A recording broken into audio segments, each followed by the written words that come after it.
Shalom Bapak Ibu Saudara sekalian yang dikasihi Tuhan. Bersyukur kepada Tuhan untuk hari baru yang telah Ia sediakan bagi kita.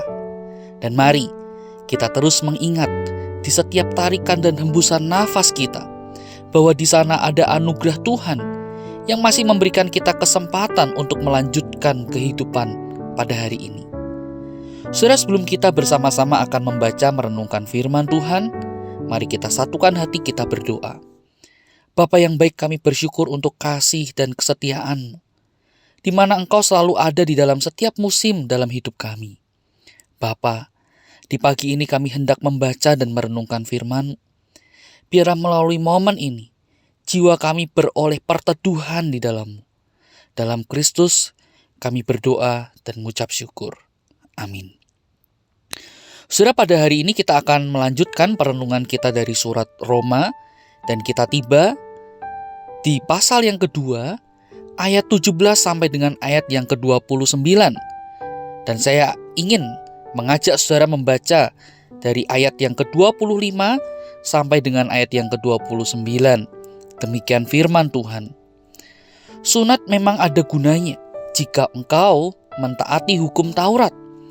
Tetapi jika engkau melanggar hukum Taurat, maka sunatmu tidak ada lagi gunanya.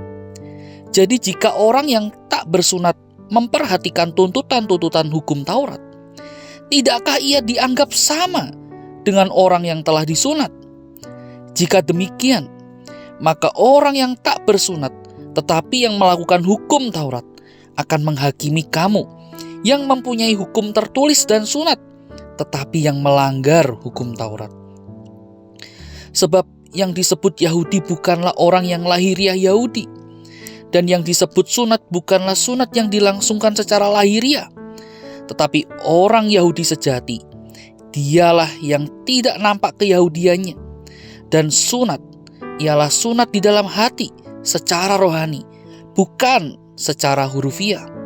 Maka pujian baginya datang bukan dari manusia, melainkan dari Allah.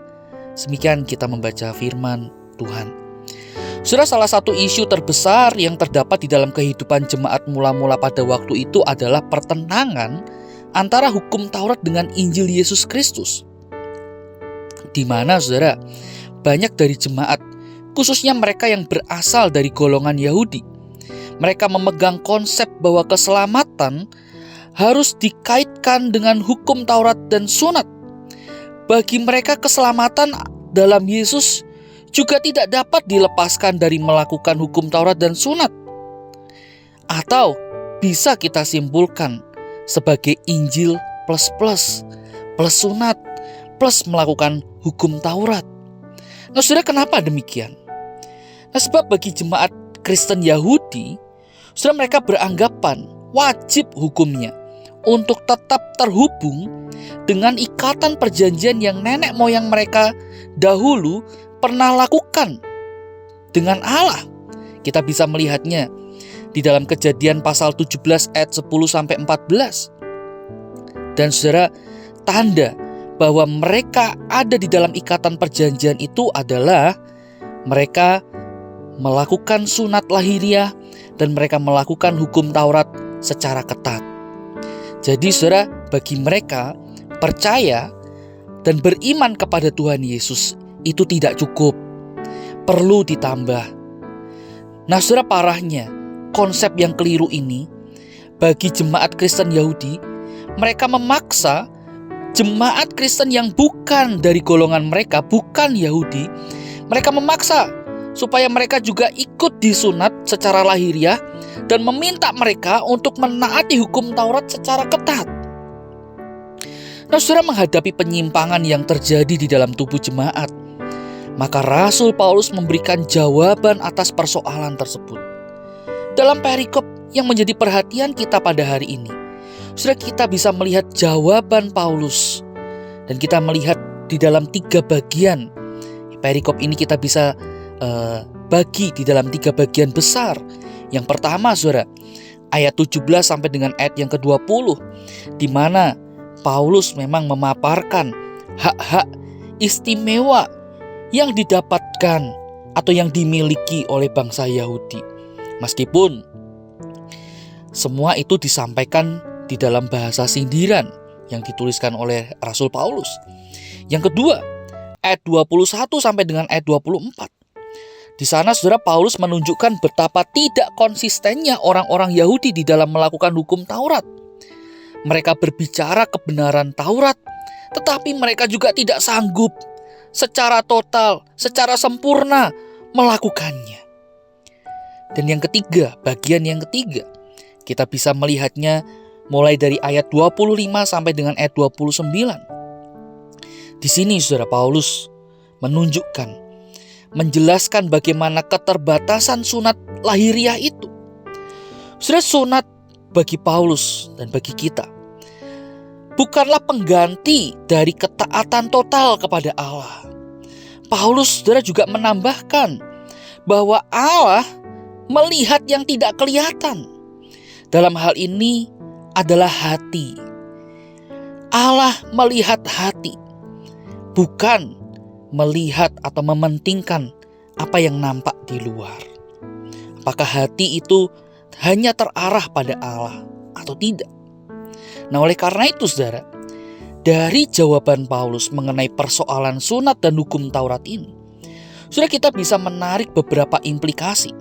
Yang pertama saudara, Paulus saudara menekankan, Paulus mengajak kita juga untuk belajar bahwa kelayakan kita di hadapan Allah itu semata adalah hasil karena kasih karunia di dalam Tuhan Yesus.